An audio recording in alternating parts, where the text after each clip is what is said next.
This is a Sports Catastrophe production. Hey there, Heather, ho there, it's Jeff Cutastrophe, and welcome to another Sports Catastrophe Birthday Boy. And the birthday boy today, for December the 16th, is was a defensive lineman who played primarily for the Chicago Bears in the NFL. He was known as the Refrigerator and helped the Bears win as a rookie. I didn't know it was as a rookie he helped the Bears win the 1986 Super Bowl. But anyway, this man was huge and all that, in more ways than one. He is now 61 years old. His name is William, the Refrigerator, Perry. William Perry was born in Aiken, South Carolina, 10th of 12 children.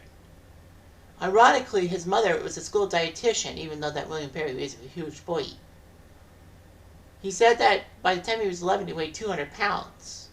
My heaviest was 200 pounds. And that was when I was, 31? Anywho, ridiculed for his weight growing up, Perry actually took advantage of his athleticism to silence his critics. He actually ran on the track team in high school and was nose guard on the football team.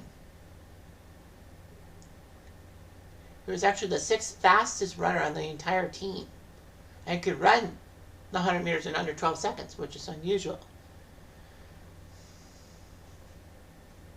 His athletic prowess got him to Clemson in South Carolina, his state of birth. So Clemson, he played from 81 to 84, and as a freshman, he was part of the Clemson team that won the 1981 National Championship, in a year that saw a lot of number one teams fall, kind of like 2007. But regardless, he was a consensus first-team All-American in 1983. Anyway, as a freshman in 1981, his Refrigerator nickname came because a fellow player could barely squeeze into the elevator with Perry in their laundry when they're taken to be washed. And the player said, "Man, you're about as big as a refrigerator." And so he took advantage of it. So anyway,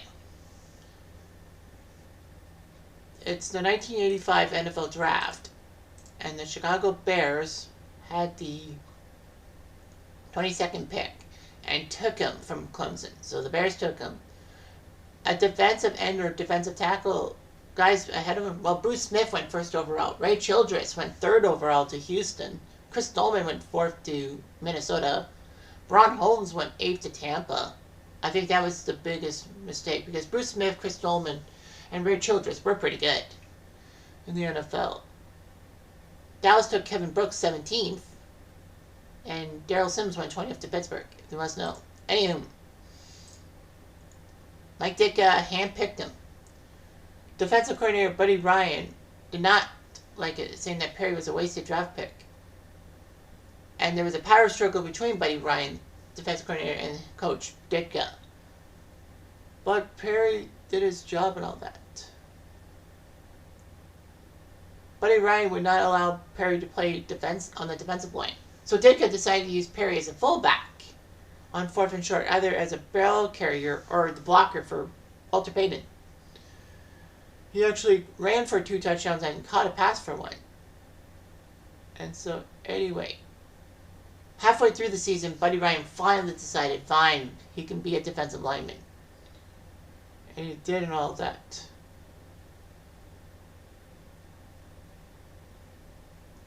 Anyway, so he helped the Bears get to the Super Bowl, and in one of the most infamous plays of Super Bowl 20, he ran over Patriots linebacker Larry McGrew for a touchdown, so he got a touchdown run. Which is sad because Walter Payton didn't get a touchdown run in that game. Anyway, his ring size is 25, which is double the size of a natural average male.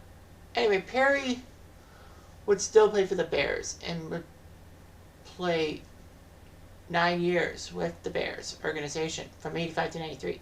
And then he found himself cut by the Bears and traded, and Philadelphia decided to take a risk on him, and he did so, playing for the Eagles for a while.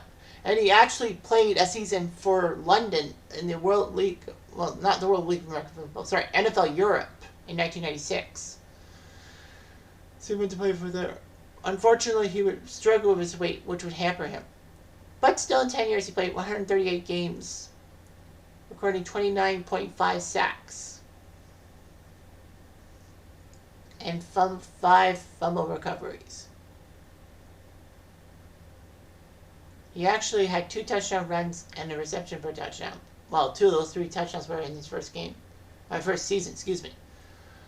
Anyway, Perry was part of the Super Bowl shuffle and all that. He actually participated in celebrity boxing when Fox thought it would be fun having celebrities box each other. But Perry lost to Manu Bull, who was 7'7". Walter Payton actually was part of WrestleMania 2, part of that Battle Royal in Chicago. He unfortunately didn't do so well.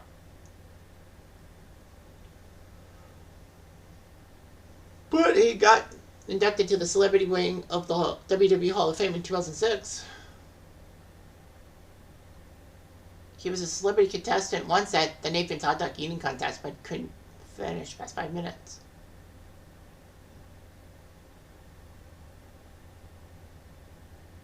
Anyway, Perry was actually immortalized in a G.I. Joe toy line a few years. William Perry was part of the A-Team alongside Hulk Hogan. I did not know that. The Trouble with Harry. I should see about that one. But anyway, yeah. Perry's been married twice and had children. Now, he was diagnosed in 2007 with Guillain-Barré syndrome, a chronic inflammatory disorder of the nerves. He was hospitalized and all that, and spent a month in the hospital. Now, he had hearing loss and all that, and had lost 100 pounds. But unfortunately, he gained all that weight back, and he would have health and drinking problems.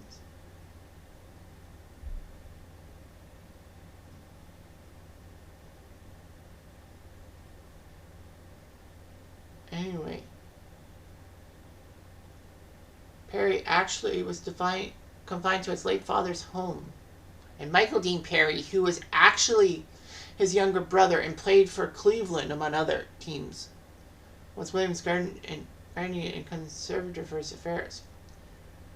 Perry, who weighed 425 pounds at one time in 2016, checked himself into the hospital to get diabetes treatment. He was confined to a wheelchair and all that.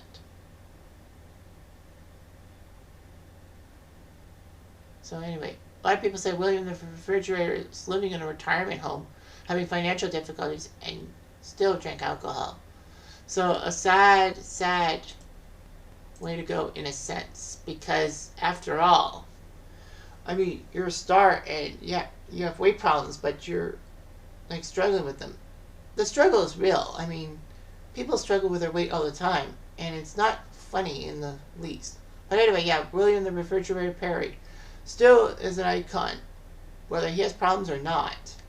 I mean, he helped the Bears win the Super Bowl. Their one and only Super Bowl in history, so Super Bowl shuffle for that guy.